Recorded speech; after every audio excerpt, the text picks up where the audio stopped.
ए चुप रह। जब देखो तब मुस्कुराती रहती है, ठी ठी ठी ठी हंसती रहती है। ना कोई सोच ना कोई चिंता, थोड़ी भी शर्म है? सुजाता की भाभी ने कहा। किस बात की शर्म भाभी? क्या किया है मैंने? कौन सा गलत काम किया है जो शर्माऊं? सुजाता बोली। क्या किया है मुझसे पूछती है? अपने से पूछ।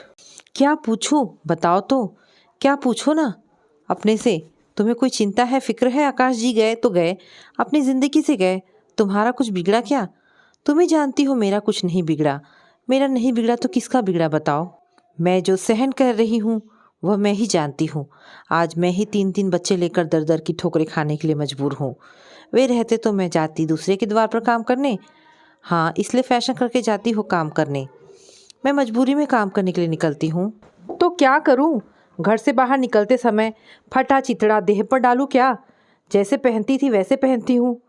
सुजाता की भाभी आज किसी तरह उसके दिल को अपने व्यंग बाड़ों से बेध देना चाहती थी।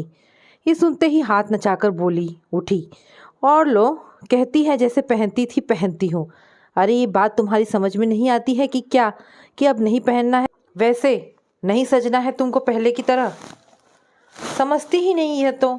अगर पहनना ही चाहती हो तो पहनो ना नजरानी, पर जरा पता लगाना कि क्या कहते हैं सब तुम्हारे बारे में। ये कहकर संगीता मुस्कुराने लगी। ये सुनकर सुजाता तड़प उठी, बोली, क्या बोलते हैं तुम ही बताओ ना। भाव बनाते हुए संगीता बोली, मैं क्या बोलूँ, तुम ही पूछ लेना किसी से। तुम्हारे बारे में लोग अच्छा नहीं कहते हैं। कहते हैं रोज इतना बन सवर कर कहाँ जाती है, कौन सा काम करती है यह सब सुन सुनकर मेरा भी माथा नीचा होता जाता है। अब तक तो सुजाता वाक के युद्ध में मोर्चा संभाल रही थी, परंतु ये सुनते ही आहत हो गई। रोते हुए बोली, रोज रोज तुम मुझे बोलती रहती हो। सच तो यही है कि तुम्हें मेरा और मेरे बच्चों का जीना देखा नहीं जाता। मैं तुम्हारा क्या बिगाड़ती हूँ? और कुछ नहीं मिलता कहने को तो कहती हो कि वह तुम्हारे बारे में ऐसा बोलता है, वह वैसा बोलता है। ये कहते हुए सुजाता फफक फफक कर रोने लगी। उसकी पतली आवाज़ में रुलाई की गिंगियाहट चारों ओर गूंजने लगी। संगीता उसे रोते हुए देखकर भीतर ही भीतर संतुष्ट हुई और वहाँ से चली गई। सुजाता देर तक वहीं बैठी घुटनों में सिर डाले रोती रही। अब यह रोज का ही किस्सा बन चुका था। आज फिर संगीता उसे इस तरह फटकार बैठी थी। पति के गुजर जाने पर ही तो विवश होकर उसे भाई की शरण में आना पड़ा था। सुजाता बार बार पछताती थी कि वह अपने पति के गुजर जाने के बाद भी क्यों बड़े भाई की बगल में आकर रहने लगी। लेकिन इसके अलावा कोई दूसरा विकल्प भी तो उसके लिए नहीं था। इस सामाजिक सोच से कि स्त्री के सिर पर किसी भी रिश्ते के पुरुष का साया रहना जरूरी है, वह मुक्त नहीं थी और मुक्त हो भी नहीं सकती थी। वह अलग एक कोठरी लेकर अपने तीनों बच्चों के साथ रह रही थी।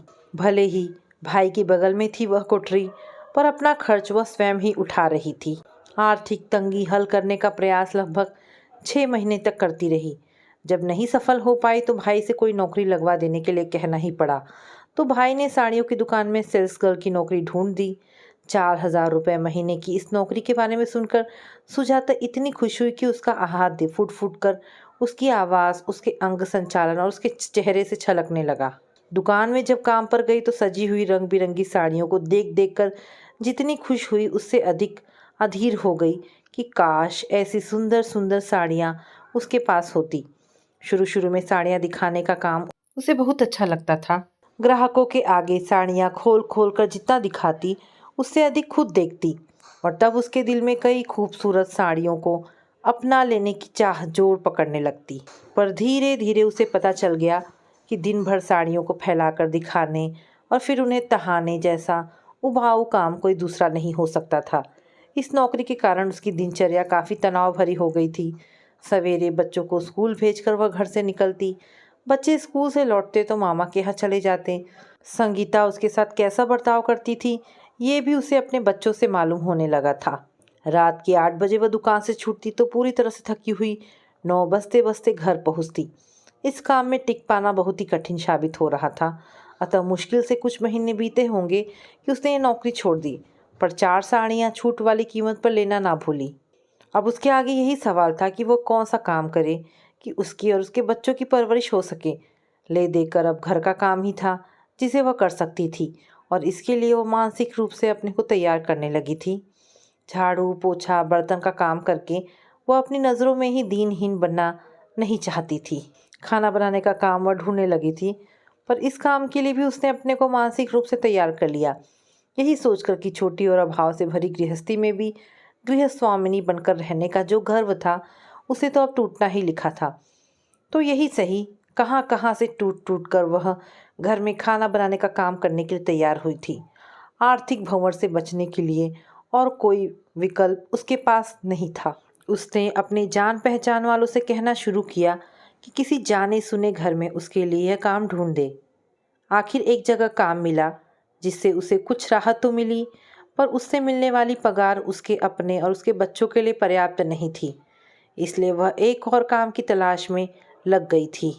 उसे शुरू से ही खाना बनाने का शौक था, पर जब खाना बनाने के शौक ने चाकरी का रूप ले लिया तो घर से काम के लिए निकलते ही वह अपनी बेबसी से रूबरू होने लगती थी।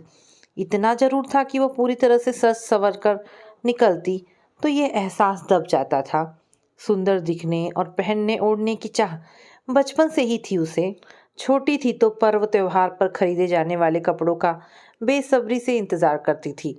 शादी के बाद तो उसे लगा जैसे कि सजने संवरने के दिन अब शुरू हो गए।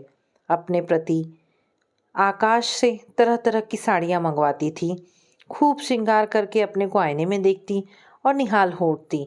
हमेशा मुस्कुराते रहने की उसकी आदत उसके सुंदर रूप को और भी मोहक बना डालती थी। हर बात में शर्मा जाना, कम बोलना और नजरें झुकाए हुए अपनी राह चलना, इन सब बातों से वह चलती फिरती नायिका लगती थी। रास्ते में अगल बगल नजर डालती तो भयभीत हिरनी की तरह। 3 बच्चे होने के बाद भी चेहरे का कच्चापन बना हुआ था कि अगर वह स्कूल ड्रेस पहनकर निकल जाती तो कोई उसे 8वीं की छात्रा समझ लेता। पर उसका पति आकाश उसे छोड़कर चला गया और वह रह गई अपनी खूबसूरती, मारक अदाओं और सजने संवरने के मोह के साथ। जब वह पहले दिन सुभाष शर्मा के यहाँ जाने के लिए निकली थी तो इस तरह जैसे किसी से मिलने जा रही हो। सस्ते शिफॉन की साड़ी और कसी हुई ब्लाउज पहने, पैरों में नग जड़ी चप्पलें डाले, नाखूनों पर चित्रकारी और सस्ते प्रसाधनों की गमक बिखेरती उसने सुभाष शर्मा के दरवाजे का कॉल बेल बजाया। मिसेस शर्मा ने दरवाज़ा खोला तो उसे ऊपर से नीचे तक अचकचाई सी देखती रह गई। लड़की सुंदर भी है और अपने हिसाब से पूरी फैशनेबल भी है। मन लगेगा इसका काम में? हो सकता है 2 दिनों बाद ही काम छोड़कर बैठ जाए या कुछ कराना धरना आता ही ना हो। अब तो जो होगा देखा जाएगा। उन्हें मालूम हुआ था कि यह मध्यम वर्गीय खाते परिवार से है और मजबूरी में काम करने निकली है। ये बात तो उसकी वेशभूषा और देह भाषा से ही जाहिर हो रही थी। सचमुच इसके लिए काम करने के लिए बाहर निकलना मुश्किल हुआ होगा, पर किस्मत जो ना करवाए। मिसेस शर्मा 2 पल तक उसे निहारती हुई सोचती रह गई थी, परंतु उसकी दुराशा के विपरीत सुजाता अच्छा काम करने लगी थी। खूब मन लगाकर प्यार से खाना बनाती थी वह। सब्जी का मसाला भूनती तो इस तरह की उसकी गंध घर की हवा में तैरने लगती। मिर्च खाने और डालने में अव्वल थी, जिसके कारण अक्सर मसालों में मिली मिर्च की तीखी गंध घर के लोगों के कंठ में समाकर खांसी उठवा देती। अरे सुजाता, क्या कर रही हो? मिर्ची ज़्यादा पड़ गई है, कम डाला करो, मिसेस शर्मा बोलती। पर इसके बावजूद जब उसके हाथ का बनाया खाना सामने आता तो सब खाकर तृप्त हो जाते। उसकी पाक कला की तारीफ अनायास सबके होठों से झरने लगती और सुजाता को इसी बात से पूरी तसल्ली मिल जाती। वो मुस्कुराती हुई आती और मुस्कुराती हुई लौट जाती। आखिर कौन सी जड़ी बूटी है उसके पास? यही बात संगीता को खलती थी। जब से वह खाना बनाने का काम करती हुई थोड़ी इत्मीनान हो चली थी अपनी जिंदगी की ओर से, संगीता के लिए सहन करना मुश्किल हो गया था। इसलिए आज वह सुबह सुबह झगड़ बैठी थी। रो धोकर सुजाता चुप हुई तो देखा काफ़ी देर हो चुकी है, तो वह काम पर न जा सकी। संगीता अपने घर के द्वार पर बैठी बैठी उसे आते जाते देखती रहती। ये मुस्कुराहट उसके दिल में नश्तर की तरह चुभ जाती। वो चाहती थी कि किसी तरह उसके होठों की मुस्कान गायब हो जाए। वो रोज़ रोज़ नए नए कपड़े पहनती है तो क्यों? वो बाहर गुलामी करके भी मुस्कुरा रही है और वह घर में रानी बनकर भी नौकरानी बनी हुई है। उसके दिमाग में तरह तरह की कुटिल योजनाएं आकार लेने लगी। वो क्यों सज धज कर सुजाता की तरह सुंदर नहीं लगती, जबकि उसका रंग सुजाता से ज़्यादा है। सुजाता से अधिक महंगे कपड़े पहनकर और उससे हैसियत में ज़्यादा होकर भी चाहकर भी वह उस तरह मुस्कुरा नहीं पाती तो क्यों? उसके चारों ओर खुशियाँ हैं, पति, बच्चे, घर द्वार, पैसा। सुजाता पति खोकर आर्थिक संकट की आंधियों को झेलती हुई भी मुस्कुराती रहती है। सुजाता के लिए आसान नहीं था 3 बच्चों को देखना और सवेरे शाम खाना बनाने के लिए जाना। थकान से शरीर टूटने लगता। 2 पल आंखें मूंदने के लिए भी तरस जाती वह। सवेरे उठकर 2 बच्चों को तैयार कर स्कूल भेजती, एक बेटा और एक बेटी को। सबसे छोटे वाले को घर में छोड़कर जाना होता था तो उसे संगीता के यहाँ रखना उसकी मजबूरी बन जाती। काम पर से लौटती हुई सबसे पहले वह छोटे बेटे को लेने के लिए भाभी के पास पहुँचती। उसे लेकर ज्यों ही अपने किराए की कोठरी में कदम रखती कि वह शिकायत करने लगता कि वहाँ उसके साथ क्या क्या हुआ। किसी ने धकेल दिया तो किसी ने मुँह चिढ़ा दिया या ऐसा ही कुछ। संगीता स्वयं उस पितृहीन बच्चे को व्यंग बाणों से बीधने में कोई कसर नहीं छोड़ती थी, जिसे वह बालक भी समझ जाता था। सुजाता जानती थी कि इन बातों में सच्चाई थी। उसे रोज ही यह सब सुनकर आहत होना पड़ता था, परंतु कोई चारा न था, खासकर छोटे बच्चे के लिए जो स्कूल भी नहीं जाता था। उसने सोचा कि सुबह में तो उसे संगीता के यहाँ रखना ही पड़ेगा, परंतु शाम को सभी बच्चों को कोठरी के बाहर खेलने के लिए कहकर वह काम पर जाने लगी थी। जाने के पहले वह उन्हें समझाती, देखो लड़ाई झगड़ा मत करना, मैं जल्दी आऊँगी, और देखो अगर कोई बात हो तो। बाकी शब्दों को अपने होठों के भीतर ही छोड़ देती। कोठरी में ताला बंद कर निकल जाती। अब उसे 2 घरों में काम मिल गया था, इसलिए वह काम जल्दी जल्दी निपटाने लगती थी। खाना बनाने का शौक हवा हो चुका था। अब वह भूल जाती कि क्या बना रही है। कभी मसाला न भूनता तो कभी आटा कम गूंथती, कभी सब्जी पूरी न गलती तो कभी दाल में छौंक न लगाती। अक्सर कच्चा पक्का खाना बनाने के लिए सुनना पड़ता था। हड़बड़ाती हुई वह घर से लौटती, पर इन जले तपे दिनों में भी उसका शौक धूमिल ना हुआ था। तरह तरह की साड़ियाँ तो थी ही उसके पास। इधर उसने जब से लड़कियों को अनारकली पहनते हुए देखा था, उसके दिल में भी अनारकली पहनने की चाहत जाग उठी थी। हाय, अनारकली क्या सस्ती है बदन पर। उसे याद आता कि आकाश न जाने क्यों कहता था, देख तू साड़ी में कितनी अच्छी लगती है, साड़ी ही पहना कर, और तू ना कभी ये चूड़ीदार ड्रेस मत पहनना, औरत तो साड़ी में ही निखरी निखरी लगती है, तू जितनी चाहेगी मैं उतनी साड़ियाँ तुझे ला कर दूंगा। ऐसा वह तब कहता जब नशे में होता, लेकिन नशा उतरने के बाद भी उसने चूड़ीदार ड्रेस कभी ना खरीदी उसके लिए। ये याद आते ही अकेले में भी उसकी हंसी छूट जाती। चूड़ीदार ड्रेस, पर अब तो उसने चूड़ीदार ड्रेस पहनने का मन बना ही लिया था। वह इस बार पगार मिलने पर खरीदेगी अनारकली सूट, चूड़ीदार ड्रेस। और उस बार जो दिवाली की पहली पगार मिली तो उसने सारी की सारी कपड़ों में खर्च कर डाली। बच्चों के लिए ले लिए काम चलाओ, अपने लिए खरीदा था गहरे नीले रंग का जरीदार किनारे वाला अनारकली सूट, जरीदार दुपट्टे के साथ। उसने सोचा कि बच्चे अभी क्या समझते हैं, बड़े होंगे तो पहनेंगे मनपसंद कपड़े। दिवाली के दिन नया सूट पहनकर उसने अपने को आईने में देखा और खुद पर ही रीझ गई। महीना भर पहले गांव गई थी तो वहाँ से अपने लिए नकली पायल खरीदी थी। उसने पैरों में वही पायल पहनी। घेर वाली अनारकली के नीचे से चूड़ीदार में लिपटे 2 गोरे गोरे पैर झांक रहे थे, पायलों से सजे हुए। उसने सोचा कि उसके पैर कितने सुंदर लग रहे हैं। जी करता है अपने ही पैरों को निहारती रहे वह। और यह नीला सूट उस पर कितना अच्छा लग रहा है, जैसे मोर हो वह हरे हरे वन में सांवले मेघों के नीचे अपने चित्तीदार पंख फैलाकर नाचता हुआ मोर। अगर अभी आकाश जीवित होता तो उसे देखकर कहता, क्या रे, अनारकली मत पहन। नहीं, जरूर खुश होता। अचानक दुख की एक लहर उसके भीतर उठी और उसका मुस्कुराता चेहरा उदास हो गया। फिर भी पूरे आत्मविश्वास के साथ वह अपने 3 बच्चों को साथ लेकर बाजार के लिए निकल पड़ी। संगीता घर के बाहर ही बैठी थी। सुजाता ने उसे देखा तो अपना चेहरा दूसरी ओर घुमा लिया, जैसे उसे देखा ही ना हो, और बच्चों का हाथ थामे आगे बढ़ गई। वह बच्चों को पटाखे और फुलझड़ियाँ दिलवाने जा रही थी। बच्चे अपने हाथों में रॉकेट, अनार, फुलझड़ियों के पैकेट थामे लौटे और आते ही पटाखे और फुलझड़ियाँ फोड़ने में लग गए। सुजाता को पहली बार लगा कि वह अपनी मेहनत से अपने और अपने बच्चों के लिए खुशियाँ जुटा सकती है। वह पूरे संतोष के साथ बच्चों को हंसते खेलते देखकर सुखी हो रही थी। पति के गुजर जाने के बाद अभाव और संघर्ष का ताप इन छोटे छोटे बच्चों को भी झेलना पड़ा था। अब सब हंसते हुए कितने अच्छे लग रहे थे। उसकी आंखें भर आई। पटाखों की शोर और फुलझड़ियों की रंगीन चकाचौंध के बीच उसे आकाश बहुत बहुत याद आया। कहीं बच्चे उसे रोते हुए ना देख लें। यदि ऐसा हुआ तो वह इन आंसुओं का अर्थ उन्हें नहीं समझा पाएगी। वह वहाँ से हट गई। अगले दिन काम पर जाते समय उसने अपना वही नया अनारकली सूट पहन लिया। रास्ते में देखने वाले उसे देखते ही रह गए। संगीता के दिल में उसका अनारकली पहनना कील की तरह चुभ गया। 2-3 दिनों तक तो वह चुप रही और मौका तलाशती रही। उस दिन शाम को सुजाता कमलेश सिंह के यहाँ खाना बनाने पहुंची। मिसेस शर्मा के यहाँ का काम निपटा चुकी थी। सोचा था कि जल्दी ही यहाँ भी खाना बनाकर चल देगी, पर तरह तरह के व्यंजनों का ऑर्डर हो गया। वह जल्दी जल्दी बनाने में लग गई। घड़ी की सुइयों ने जब 9 बजा दिए तो उसका दिल धड़कने लगा, अपने लिए भी और अपने बच्चों के लिए भी। बच्चे अब तक कहीं भूखे ना सो गए हों। छोटा वाला बेटा और बेटी दोनों तो सो ही गए होंगे। बच गया होगा तो बड़ा वाला, वह भी निंदा गया होगा और माँ के लौटने का इंतज़ार करते करते थक गया होगा।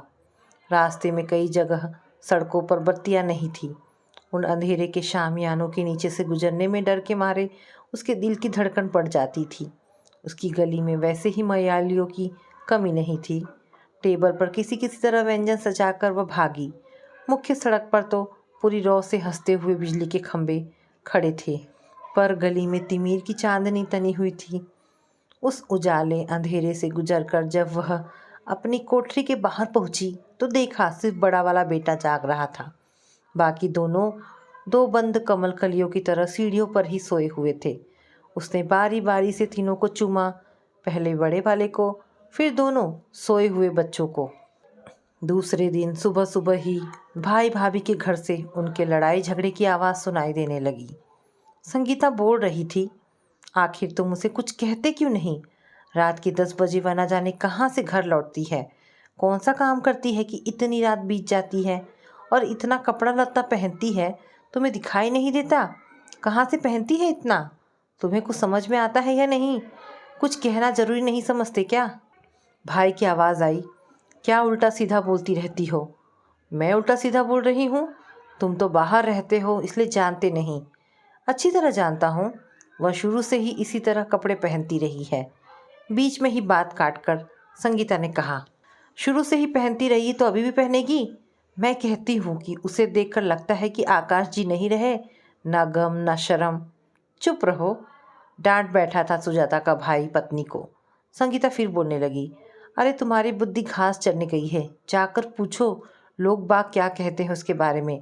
हमारी बगल में रहकर वो हमारी भद्द करवा रही है। यदि उसे अपनी चाल नहीं सुधारनी है तो वह चली जाए, कहीं और जाकर रहे।